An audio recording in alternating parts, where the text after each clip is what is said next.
they decided to just talk about racism in all countries. And so all the diplomats came up and they were like, yeah, we got racist. That shows you the power of the United States, right? That they can sort of, that no one wants to talk about them openly and publicly. Anyway, real quick, beside the point, there are 47 members. These are diplomats, right? So they represent their states. 13 from Africa, 13 from Asia, 8 from Latin America, 7 from Western Europe and others, and 6 from Eastern Europe. Really importantly here, what this means is that the membership on the council really privileges developing states or global south states, which, by the way, is fair because that's how the population is set up across the world, right? So it's really just based on population here. Why do I even care about this, right? Why are we in Newark or in Toledo, Ohio, talking about the Human Rights Council? Well, the simplest answer is that it's really at the heart of human rights norms. And this matters because later on, these norms can become human rights law. For example, the Convention on the Elimination of Discrimination Against Women, and many others. That was at its prior institution, the Commission on Human Rights. But anyway, this is just something I drew at the last minute, and it's not perfect, but it gives you a sort of idea of how human rights norms are created or codified at the international level. It starts at the very bottom, right, over here on the left. These are norm advocates, right? These are people who want to make the world a better place. It could be whatever you care about, right? And I'm sure like all of you at Marist really care about things, right? So you're a norm advocate for some specific things. And then it does this sort of process that you all know and love, right? You get angry about something, you want to change local laws, eventually you want to change national laws, right? And then national laws oftentimes then get put up in front of the Human Rights Council because, again, they're diplomats representing states, right? At this point, the UN Human Rights Council reports to the United Nations, and then it funnels down sort of the other way, all the way back down to people. So these are points of contestation. There are points of contestation here and here, right? So if you disagree with what someone wants to create as a norm, and I'll define a norm in a second, you fight it here and you fight it here. You want to stop, essentially you want to stop it from happening. So how did I go about answering my question? It turns out I interviewed people. I get some quantitative work on this too, but I don't find it as fun. But specifically because what I'm trying to figure out is how states go about advocating for something, I think you really need to interview them. And so I did semi-structured elite interviews with a little over 30 stakeholders at the council. And this was based on, it was close to equitable geographic distribution. It skewed a little heavier to the West and a little lighter in Africa, but by and large, I got at least 4 members from each area. Now, how did I interview them? This is, I think, an important part. It's an important part for all of you because later on, some of you will probably do work like this. The short answer is I did snowball and like sampling, right? I went to Geneva. I asked to interview people, and then I asked them, hey, confidentially, can you tell me some people that I should interview? And sometimes they give me their information, sometimes they don't, but that keeps snowballing, right, until you find more and more and more people. Now, if you want to do your own type of research like this, one thing you'll find is that it's very hard to get people to agree to interview with you until you're there in person. Once you're there in person, you're like a real person. So don't get discouraged if you email ahead of time or ask ahead of time and ask to interview people and they kind of ignore you, right? Once you get to a place, it gets much easier. But anyway, semi-structured elite interviews. The semi-structured part is I give them a list of questions ahead of time, but then it turns into kind of like a date, not like a date in a creepy way, but I keep asking them questions and then they tell me things and then I follow up with additional questions, right? That sort of focuses on making them feel comfortable and open, and then that's how they start answering questions honestly. And by the way, most of them are pretty happy to be to answer these questions honestly, as long as they're not on the record, right? You have to be confidential here because a lot of their proceedings are quite controversial or hotly contested. I also looked at public statements and participant observations.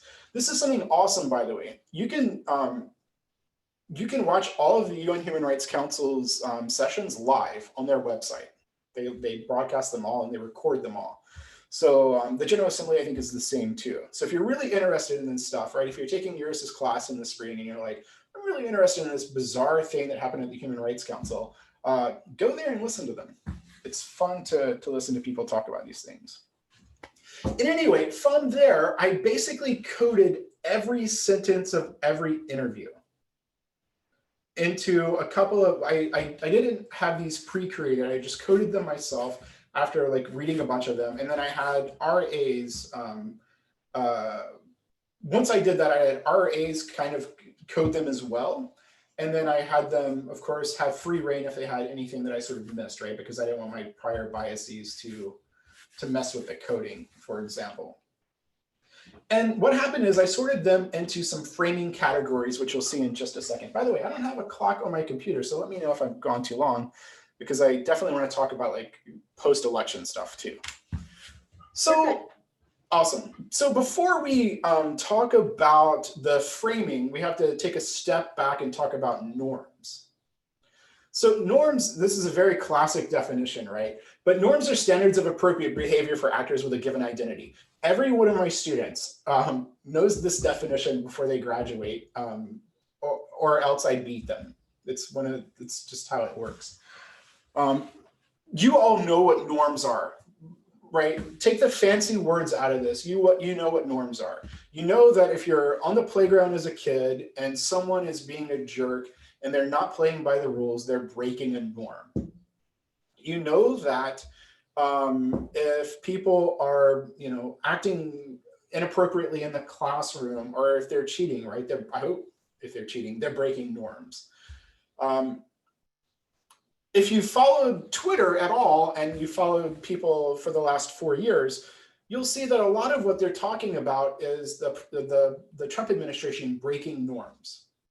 And it makes a lot of people really uncomfortable at times, because it shows us really how fragile these norms are, or how fragile they might be. It also might indicate how fragile our institutions, might be. Now, as I said before, most of the time we think about norms as these appropriate behavior, and we think that eventually norms will coalesce around what we think is a good world. That's important, right? Because all of us want to work towards what we think is a good world. But here's the thing that I mentioned earlier, right? There are other people who disagree with you, and they think their view of the world is a good world. And so this is where you have contestation occur, right? You contest this, you critically engage with the norms. And by the way, contestation is actually pretty good. You want people to disagree with you and to argue with you about things, because that means ultimately, right, that your ideas will get stronger if they sort of survive the contestation. Oftentimes we think of it as a bad thing, but it actually can be a pretty good thing. Now, I'm not going to get into this too much here, but there are really basically two types of contestation when it comes to norms. One is applicatory. Do they apply? And the second is justificatory. Are they good, right? So in one sense, is this the right place to contest a norm? And the second is the norm a good in and of itself? Is it a good thing? And it turns out that in the Human Rights Council, we do both of those. They look at application and justification.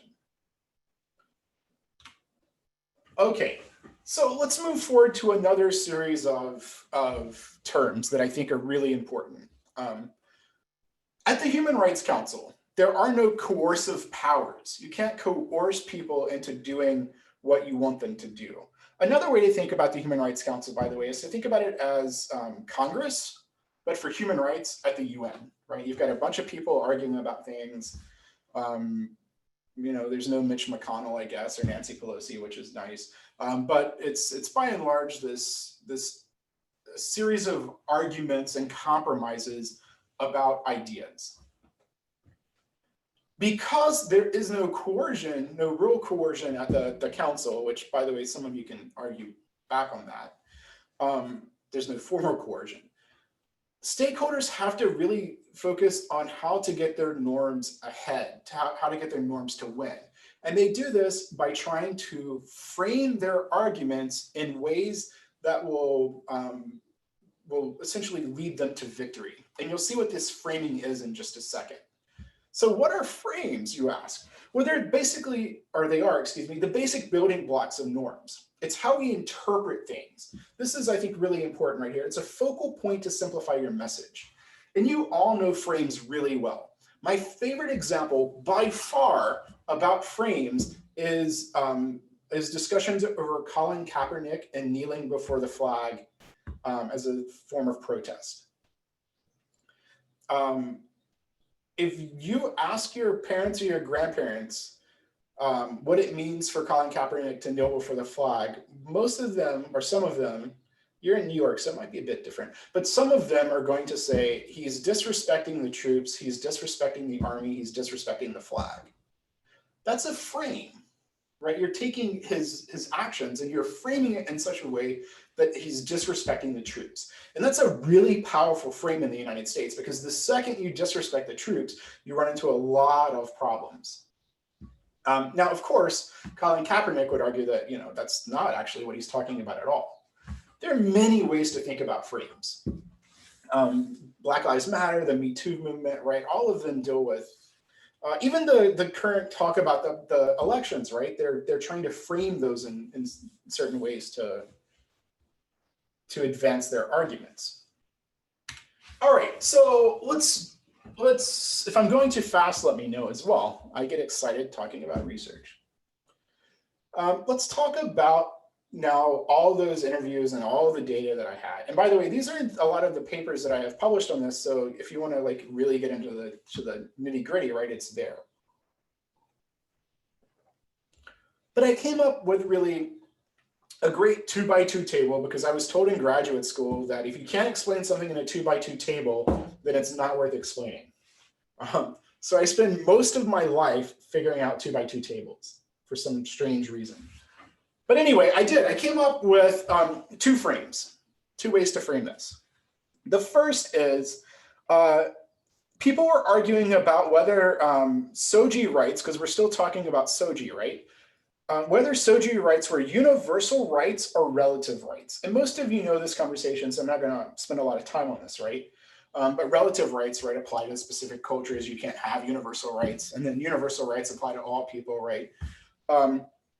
And then the second one, which is sort of focused more on the legality of it, is, are you trying to create new law, or are you trying to advance already agreed upon law? And these are central to diplomatic arguments, because the very last thing you ever want to do is to create new law based on relative rights. Why? Because in order to negotiate these resolutions or treaties, it takes sometimes a decade or more. People argue about minutia, right? The smallest words. And so essentially what they say is, if you're trying to create new laws, we can't do this. This is outside the scope of the resolution, right? It's outside, that's an applicatory contestation frame. So anyway, and there are, of course, these two, but I don't really see a lot of cases here because they wouldn't make a lot of sense. But here's the important thing. Those people who are advancing sexual orientation and gender identity believe that they are here. However, those people who are trying to stop sexual orientation and gender identity resolutions from being advanced also believe they're here. And both of them argue that the other group is over here, right? That's essentially what they're doing. By the way, this isn't in my slides, but it's important. I apologize for the yellow. The University of Toledo has been adamant that we use PowerPoint, and they want their yellow PowerPoint everywhere. We have a very nice blue. It should be blue, but it's beside the point. So anyway, those individuals who are arguing for sexual orientation rights argue that it's really based on violence and non-discrimination, which is everywhere in essentially every human rights treaty, right? We protect people from violence, and we protect people from discrimination. Let's move forward. Here's an example of the framing. I guess I'll read these to you, even though I really hate reading out long PowerPoint slides. But this is from this, by the way, is public, right? So that's why I have it here. But it's the ambassador to Mexico, right? He argues that everyone has an equal right to live free from violence and discrimination. He argues that we all have these obligations, right? It's essentially what you would expect someone to say about this. In contrast to that, the OIC, right, the Organization for Islamic Cooperation, argues that they shall not support this initiative, and especially will not be able to support an independent expert, something I talked about briefly, right, those special procedures, for a concept that has not yet been adopted by any universal intergovernmental negotiated treaty. So essentially, right, they're arguing opposite things. I know this seems kind of like banal, but if you think about international law as something that gets made over a long period of time, you have to incrementally win over your arguments. You have to make it as hard as possible for people to reject your arguments. And you're going to see in a second how opponents of SOGI have done a fantastic job. In just a second, you'll see this. Here's an example of framing relative rights versus universal rights. So here again, this is an interview that I did, so it's confidential. This person argues that there are different camps. There's the West and the rest that argue over the limits of what human rights are. And there's a question of where's the line, right? And they argue that that Western Europe and Latin America are trying to push it with developing states. And now they're pushing back because they're politicizing human rights and cultural values. I'll leave it up just for a second so you can briefly read it if you want. And I can give you this PowerPoint presentation if you want later.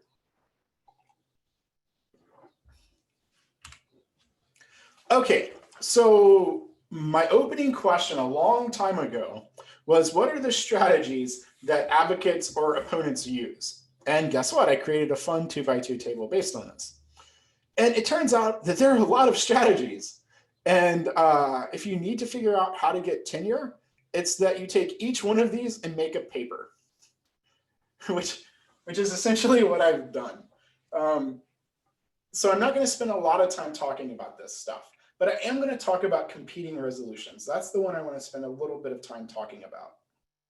Now you got all these other things, right? All these different things that are really, honestly, very fascinating, but we would be here until summer of 2021, and that's not.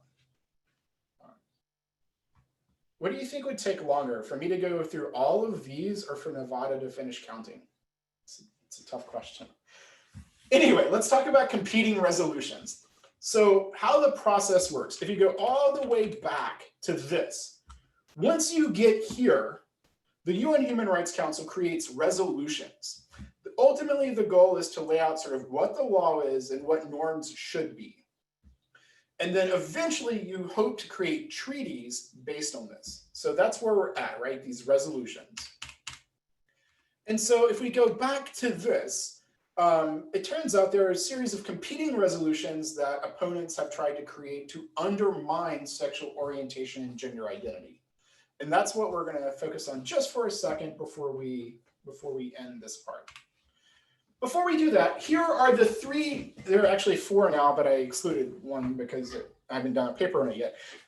The votes are similar though. But here are votes on sexual orientation and gender identity over time. Resolution 17.9 just means that's the 17th session and the 19th resolution. So here we have the 27th session and then the 32nd, 32.2, right? You all get it. So red means that they voted no, yes means that they voted yes, and yellow means that they abstained. Just take a look at this for a second.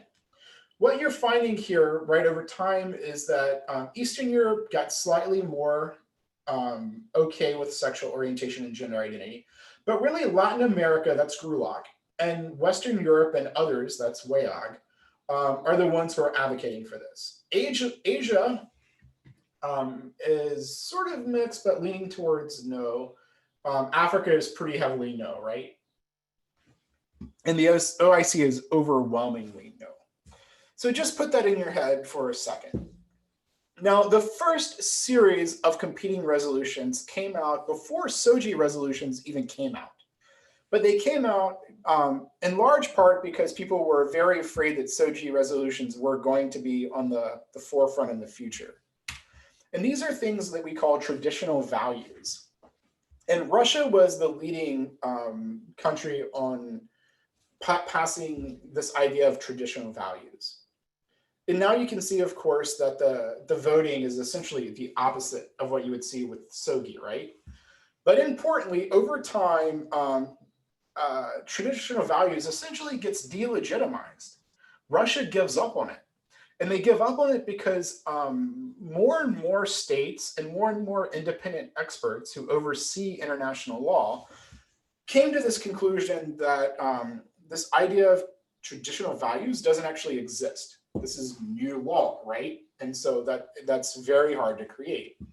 Furthermore, there was a big uproar and a big concern about how you define traditional values and who gets to decide what is or is not a traditional value. Now, that shouldn't be shocking to you, right? We're having that conversation in the United States all the time. What does it mean to have American values? What does it mean to be an American? And we're not the only ones who are doing that, right? The French are doing that, and Brazilians are doing that, and everyone is sort of doing that, right?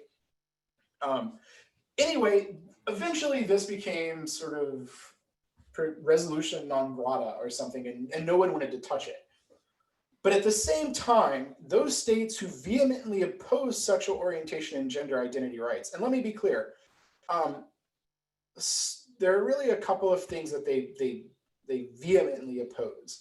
One is marriage, but the other is adoption, right? They really oppose those two things, marriage and adoption. And so they realized that they were losing. They were losing pretty rapidly to sexual orientation and gender identity. And so in comes Egypt. Egypt has what is in essence a stroke of genius. Whether you agree with this or not, it's an absolute stroke of genius. Latin American states were actually the major proponents of LGBT rights at the UN, which we don't often think about, right? We think maybe it's like, Western Europe or the United States, but it was actually Latin American states. Now, as most of you probably know, because you've taken many classes with Dr. Kakness, right, is that Latin American states lean very heavily Catholic. And also they're quite religious in the grand scheme of things. And so Egypt was thinking about this, right? Okay, Latin America is really pro-SOGI rights, but they're also very pro-religion. And that seems a little confusing to some people, but life is confusing. And so what they decided to do was they wanted to create a resolution on the protection of the family. And this is where sort of like all sorts of chaos ensued at the UN Human Rights Council. Because as one person told me, if you are a Latin American state, you cannot vote against the family. The second you vote against the family, that's going to be in the news, and you are going to have a major problem at home because you're voting against the family. And so, importantly, the family actually does exist in international law also. Now, where they're fighting at over this is this concept of family or diversities of families, which is what the West wants to put into the resolutions. That means there are many different types of families. The OIC in Egypt argue that actually, by creating diversities of family, you're being relative. The family is just a vague term in international law, and it's already codified. Both are very scared that they're going to backdoor either LGBT marriage and adoption, or defining family as simply a man and a woman and a child. And so this is where we're at right now in the Human Rights Council. This is, again, just one strategy of many strategies that they're doing. But the truth is, it's kind of working. It's especially kind of working because the United States quit the Human Rights Council last summer. It was last summer, yeah. We just quit the Human Rights Council. And the United States obviously is one of the most powerful and wealthy countries in the world. And our diplomats spend a lot of time helping other states advance what they want, as long as we agree with it. And we're no longer there to do that. And so things like protection of the family are becoming more powerful. Furthermore, the Trump administration in multiple different episodes backed things like protection of the family or non-abortion and many other things, right? So here's just a couple of examples, again, of this type of contestation that we're talking about, right? So the family is not the subject of international law because it's not individual rights. That's what a Western diplomat was arguing. They also further argue that family is a place where human rights violations can occur. And that's clear to nearly everyone, right? But that key thing is on individual rights, because human rights are afforded to individuals, not to units. So again, that's a sort of a legal argument there. Another stakeholder, though, argued that they were a bit worried about who gets to define values. But then when you have these Western, well, I think this is actually a Latin American interview, whatever. When you have these individuals concerned about who gets to define family values and who gets to define family, you have others turn around and say, well, actually, yeah, family is defined in international law. Sexual orientation isn't, or gender identity. And they're mostly correct, a little less correct on that now, though. But they also simply argue that, look, family exists in a lot of different places. And what you're having happen right now is that the OIC in Egypt are flooding the Human Rights Council and the UN with family resolutions. And they're doing it on things that you can't reject. So like protection of the family and children, protection of the family and disabled persons, right? No one's going to vote against the family and disabled persons, or no one's going to vote against the family and children. So they're really, it's a very novel way of advancing international law. And here, of course, an African diplomat almost gets themselves in trouble, right? They argue that in Africa, it consists of a father, a mother, children, aunts, etc. So they're clear that they're going by the traditional definition of family. But as long as they don't openly say that right now, they're okay. All right, so what are my conclusions and implications? Again, this is an overview of 4 different papers. Proponents of SOGI continue to focus on violence and non-discrimination, but they're also now trying to shift focus to diversities of families. And they're doing that because that is codified law that is universal. However, opponents have moved away from traditional values, and now they're focusing on family initiatives, in large part because that is, in fact, old law that is also universal. Both are going ahead full steam. We're nowhere near the end. And it's sort of fascinating diplomacy and fascinating human rights, even though it seems kind of in the weeds. All right, that's my talk, but I do have one more slide, if I have time. Yep. All right, post-election and international human rights, international law and human rights. Whew, this is something I've spent a lot of time thinking about. And these are the major issues, these are some of the major issues that I think we have to think about. I wrote this slide in large part if Biden wins, because if Trump wins, you have a continuation, right? So we don't really need to talk about that. You know what's going to happen. But what are some things that you might expect with human rights and international law going forward? I think you'll see the US, rejoin the Human Rights Council. We quit in 2019. The Bush administration refused to join the Human Rights Council when it first started. And the Obama administration, when it was elected, came in, immediately joined the council, and basically said, we are here to not dictate terms, but to help people. And that got a resounding response from the international community. I think you'll probably see us rejoin the Paris Climate Agreement, which is part of the UN HRC, right? That actually happened on, I think, Election Day. which no one was paying attention to, right? But the United States formally left the Paris Climate Agreement. Because of international law, right? There's a period of time that has to go when you announce that you're going to leave and then when you leave. And that was overshadowed by this small thing called American elections. But we're likely to, I mean, that's almost a certainty. You're probably going to see Biden reaffirm the North Atlantic Treaty Organization. And I think you'll see us reaffirm principles of international law, including the International Criminal Court, the Rome Statute and the International Criminal Court. Really interestingly, over the last couple of months, right, the Trump administration threatened sanctions. I know, actually, did they go through with the sanctions or did they threaten? I think they applied sanctions to the chief prosecutor of the ICC. Like we were at the point of sanctioning prosecutors at the ICC because we didn't want to be investigated. Big human rights issues that you should think about with the US going forward, right? Our migration, asylum, and refugee problems, policies and problems. Obviously, policing and systemic racism is a big one. But the other really, I think, important thing to think about for a Joe Biden administration is putting pressure on states to adhere to human rights. By and large, I think most diplomats believe that the United States is no longer the leader of the free world. It's a controversial statement, but many of them believe that it's Germany. And there's a question of whether the US can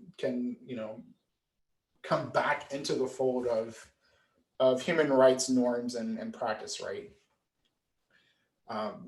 Something to think about long-term, and this is my final thought, is international actors, states, IGOs, NGOs, et cetera, are having, the US has a credibility problem and a commitment problem right now, in large part because of whiplash. Bush 43 has policies. Obama diverges greatly from those policies. Trump comes in and diverges greatly from those policies. And then Biden will come in and largely differ greatly from those policies. And so it's really hard for countries to predict what the US will do every 4 years or so. And long term, I think that is a highly problematic issue for human rights and security and a lot of other things. All right, that's my talk. Thanks so much for having me.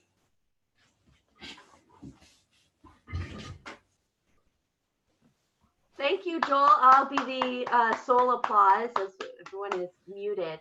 I'd like to invite anyone to unmute and ask a question if you have any questions for Dr. Voss, or if you'd like to put them in the chat, I can read them. I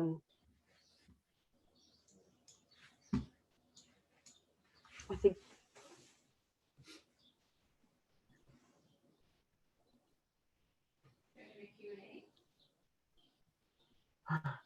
I feel like I should start asking a question. It's not really my research area, but first of all, nice and very informative talk. Thank you. I think it was pitched also at a really good level. You explained us the basic things. You also taught us some stuff about research. I mean, I liked it. And I learned a few things.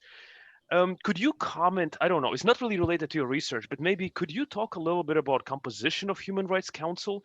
Because one of the criticism that we have through years is that some countries that really violate human rights laws at home are members of it. Could you talk a little bit about how members are determined, how many members there are?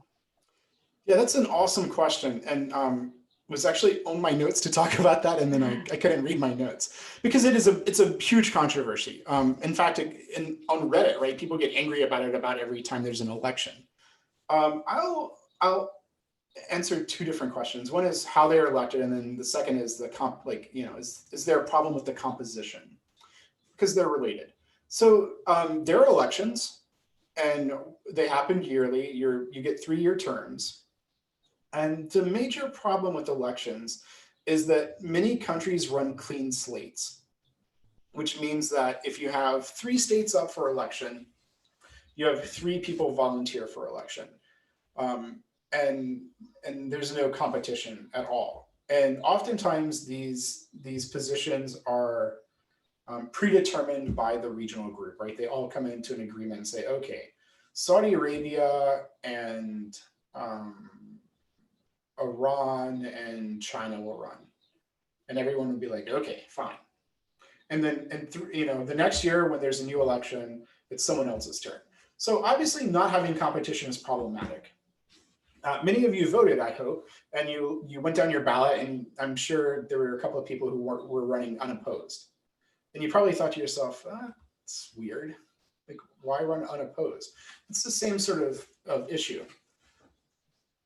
So the first thing is you need to get people to run for these slates. Now, guess what? There's good news. Increasingly, people are getting other states to run.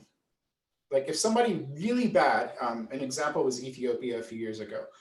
Ethiopia was set to be appointed in Africa, and everyone was kind of like, this isn't okay. And so they got another state, and I can't remember the state at the top of my head, but maybe it was Botswana. They got them to come on, and then they won the election. And you've had some states decide to not run for election because they've been shamed so much. I didn't talk about shaming here, right? But shaming is, of course, a powerful tool in human rights. That's problem number one, getting more people to run. Okay, here's the second one. And I think this is a more fascinating question, and I don't have a clear answer, but I think it's a question we should all think about. One way to think about human rights is to think about it as a long con, which my PhD advisor hates it when I talk about human rights as a con. But it's that you want to change behavior over time, and that takes a long time. So if you get people in a room to, believe in things, even if they don't really believe in them, right? Maybe eventually you can convince them to believe them. That's one aspect of it. But here's another aspect. If only the best human rights protectors were on the Human Rights Council, you wouldn't have a fair representation of what the world is like. And you wouldn't have a fair representation you wouldn't have a fair argument about universal rights. You would essentially be having the West and its allies arguing for specific types of rights. And I don't think that that's necessarily good policy either. I think you should have a full-on conversation about what human rights should be. And that includes states who might not have the best human rights records. Now, having said that, there are some states with like heinous human rights records, and maybe they shouldn't be on it. But that goes back to the first part of your question. Michael Smith would want you to say that it's a long cont, not a long con. Yes, right? He would. He would very much appreciate the amount of content. Yeah, and the pun, I'm sure he would. Well, if anybody else has a question for Dr. Voss, I'll say also that other students have emailed, or one other student who is interested in pursuing graduate education and perhaps a career in human rights advocacy, have corresponded with Dr. Voss. So I'm happy to set that up if either of you are interested in that going forward, or anybody who listens to the recording. I think a bit of quick advice on that, right, is to get started locally. Mm-hmm. So if you want to work for Human Rights Watch or Amnesty International or a big group, right, cut your teeth locally, and every local community has a need of human rights defenders. And I think I'm not an American politics person, thank God. But I think it's the same way with campaigns, right? If you want to work if you want to work for Kamala Harris, cut your teeth with Marcy Kaptur, which is our local person. But, yeah. I think that's true, and it actually underscores what I say about the politics of development, which is development is everywhere. You can get involved and learn things about how to help the world right here in Poughkeepsie, and I'm sure for very similar reasons right there in Toledo. Well, I think it's Dr. Voss's anniversary weekend, so I think we should give him a round of applause for coming and speaking to us today on such a beautiful weekend and a more important one. I hope that you sleep tonight now that election results are in. And I think we can look forward to some U.S. leadership, hopefully in the future, on these issues. Again, thanks for having me. You should congratulate my wife for 10 years of patience. Possibly not me. And I'll leave you with this because it's fun. You should check out how all the local, all the international papers and consulates and things are interacting with the election. Some of it's pretty funny, right? Like Zimbabwe threatened us with sanctions 2 days ago if we didn't have free or fair elections. And that's funny in a dark, humorous sort of way, right? It's because we have a history of threatening Zimbabwe. Colombia did the same thing, et cetera. And so do focus on what's happening internationally. It's a fascinating world. Thanks for having me. All right, I'll sign off now. Thank you, Dr. Voss, yet again for being here with us. Bye, everyone.